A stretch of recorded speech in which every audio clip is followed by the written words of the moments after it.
বদলে গেছে অনেক কিছুই, শুধু বদলায়নি তোমার সাথে কাটানোর স্মৃতির মুহূর্তগুলো, যা আজও রোজ রাতে আমাকে যন্ত্রণা দেয়।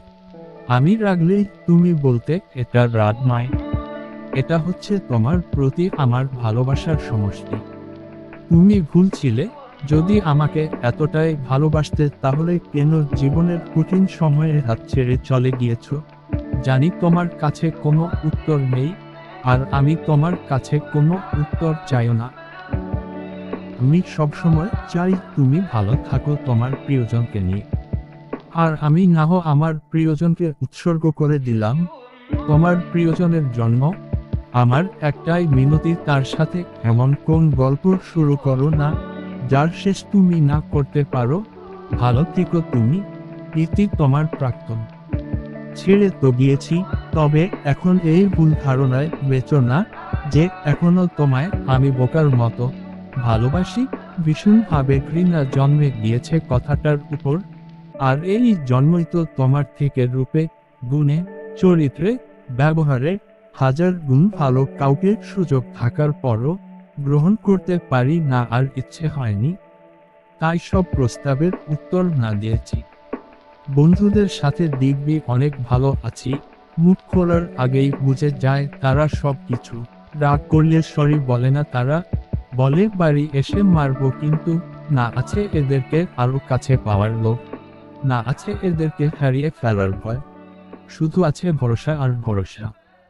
এখন বুঝি আবেগের বন্ধুদের আড্ডা ছেড়ে ভুল জায়গায় সময় দিয়েছিলাম। ভাবতেই অবাক লাগে কতটা বোকা ছিলাম আমি। ভেবো না তোমাকে আমি ভুলে গিয়েছি, সহজে ভুলার পাত্র আমি না। আমি চাই না আমাদের আর কখনো দেখা হোক। আমিও তো দেখি আমার মতো কে রাখে আর কে ভালোবাসে। আর কখনো এটা চিন্তাও করো না যে আমি ভালো নেই। আমি আমাকে নিয়ে খুব ভালো আছি। এখন কারোর জন্য আমার আর নিচু হতে হয় না, কারো মন রক্ষা করতে হয় না, কেউ কিছু মনে করলো কি না ভাবতে হয় না। এক কথায় আমি এখন অনেক ভালো আছি, একা থাকতে শিখে গিয়েছি। এখন সব সময় মুখে একটা মৃদু হাসি। আমাদের জীবন কারোর জন্য থেমে থাকে না, জীবন তার নিজের গতিতেই চলে। কেউ একজন আপনাকে ছেড়ে চলে গেছে, তাকে যেতে দিন। কেউ একজন আপনাকে অবহেলা করছে, তাকে অবহেলা করতে দিন।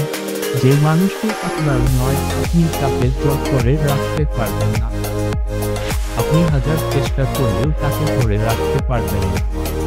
যখন তাদের জীবনে খারাপ সময় আসে, তখন নিজেকে ভালো রাখার জন্য তারা অতিথি পাখির মতো আশ্রয় খুঁজে চলে যায় অন্যের জীবনে। আমাদের মতো কিছু মানুষ বোকার মতো তাদেরকে আমাদের জীবনে আশ্রয় দেয়। তাদেরকে নিয়ে আমরা স্বপ্ন দেখতে শুরু করি, তাদের নেশায় আমরা যখন আসক্ত হয়ে যাই, ঠিক তখনই তারা আমাদের জীবন থেকে চলে যায়। এই মানুষগুলোর জন্যই অযথা আমরা আমাদের জীবনের মূল্যবান সময়গুলো নষ্ট করি, যা নিছক বোকামি ছাড়া আর কিছুই না। আমাদের নিজেদের ভালো থাকার চেষ্টা করতে হবে, অন্য কেউ আমাদের ভালো রাখতে পারবেন না। স্বার্থ ছাড়া এই শহরে কেউ কাউকে প্রিয়জন বানায় না। অন্যের উপর কখনো ভরসা করবেন না, অন্যের কাছে কখনোই প্রত্যাশাও করবেন না। প্রত্যাশা আমাদের জীবনের দুঃখের অন্যতম কারণ। একদিন তাকে জিজ্ঞাসা করেছিলাম, আমার পরিবারের সদস্যদের সাথে কেমন ব্যবহার করবে? উত্তরে যখন সে বলল, আমি যখন আপনার স্ত্রী হয়ে আপনার বাসায় যাব, তখন আপনার পরিবার মানেই তো আমার পরিবার, সুতরাং আমার পরিবার নিয়ে আপনাকে ভাবতে হবে। এই উত্তরে আমি রীতিমতো অবাক। এত সুন্দর উত্তর আমার মনে হয় আর কোনো মেয়ে দিতে পারবে না। সেদিন এই উত্তর শুনে আমার মনে হয়েছিল আমি অমূল্য রত্ন পেয়ে গেছি। একদিন সে আমাকে কপি করতে থাকলো, আমি যেটাই বলি সেও আমাকে সেটাই বলতে লাগলো, মানে যাই বলি সেও সেটাই কপি করতে লাগলো। তারপর আমি তাকে বললাম, এই তোকে একটা থাপ্পড় দিব, সেও কিন্তু আমাকে এটাই বলে ফেলছে। তারপর আবার সাথে সাথে সরি সরি বলতে লাগলো। কারণ সে আমাকে কখনোই তুই তুকারি করে না এবং আমাকে ছোট করে অসম্মান করে কোনো কথা বলে না। ওই দিন আমি ভেবে নিয়েছিলাম আমি আমার মনের মতো একটি মেয়ে পেয়ে গেছি। একদিন আমার জ্বর ও ঠান্ডা লেগে যায়, তখন ওর সাথে কথা বলার সময় কাশি দিচ্ছিলাম, তখন সে আমাকে একটি কথা বলেছিল।